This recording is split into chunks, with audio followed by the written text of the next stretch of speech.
আসসালামু আলাইকুম। স্বাগতম নিউজ ওয়ার্ল্ডে। রমজান মাস এলে আমরা রোজা রাখি, কিন্তু কখনো কি ভেবেছেন এই রোজার মূল তাৎপর্য কি? এর ইতিহাস কেমন?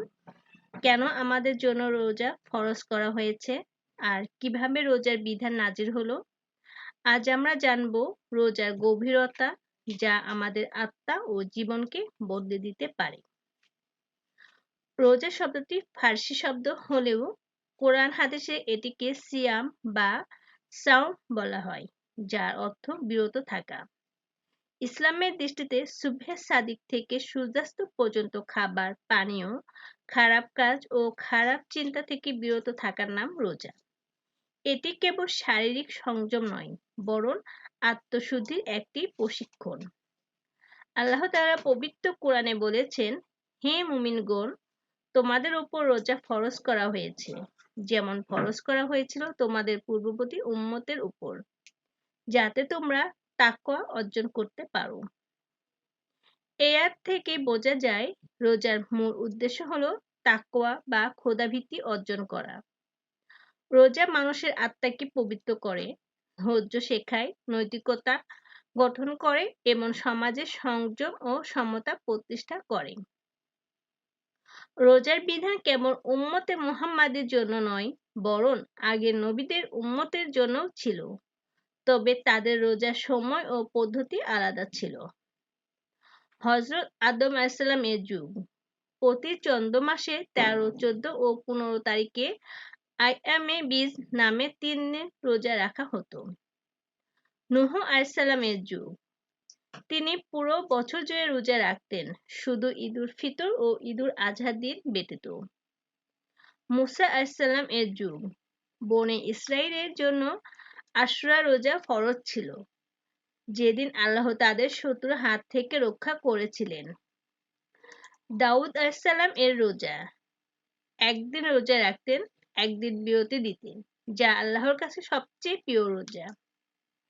ঈসা আলাইহিসসালাম এর যুগ, তিনি 40 দিন টানা রোজা রেখেছিলেন এবং তার উম্মতদের উপবাসের শিক্ষা দিয়েছিলেন। জাহেরি যুগ, ইসলাম পূর্ব যুগেও কুরাইশরা আশুরা রোজা রাখত। কিভাবে রোজা ফরজ হলো?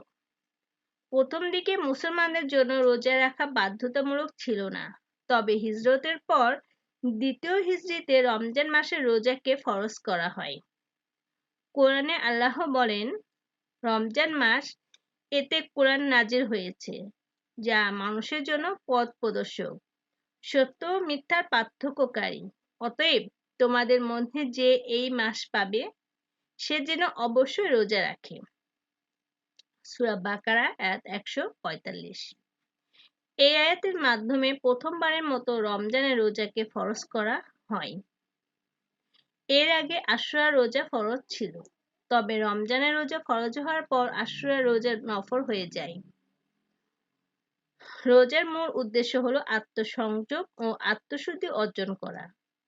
এটি শুধু ক্ষুধা ও পিপাসা থেকে বিরত থাকার নাম নয়, বরং নৈতিক চরিত্র গঠন করা, ধৈর্য ও সংযম শেখানো, ধনী গরিবের মধ্যে সমতা সৃষ্টি করা, শারীরিক ও মানসিক সুস্থতা বৃদ্ধি করা। বৈজ্ঞানিকভাবে প্রমাণিত হয়েছে যে রোজা রাখলে শরীরের টক্সিন দূর হয়, রোগ প্রতিরোধ ক্ষমতা বাড়ে এবং মানসিক প্রশান্তি আসে। রোজা শুধু একটি ধর্মীয় বিধান নয়, এটি মানবতার জন্য এক মহান উপহার।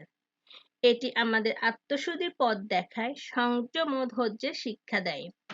আল্লাহ তাআলা আমাদের সবাইকে রোজার আসল তাৎপর্য উপলব্ধি করে যথাযথভাবে পালন করার তৌফিক দান করুন। আপনি যদি এই ভিডিওটি পছন্দ করে থাকেন, তাহলে লাইক দিন, শেয়ার করুন এবং আমাদের চ্যানেল নিউজ ওয়ার্ল্ড সাবস্ক্রাইব করুন। নতুন নতুন জ্ঞানমূলক ভিডিও পেতে আমাদের সাথেই থাকুন। আসসালামু আলাইকুম। আল্লাহ হাফিজ।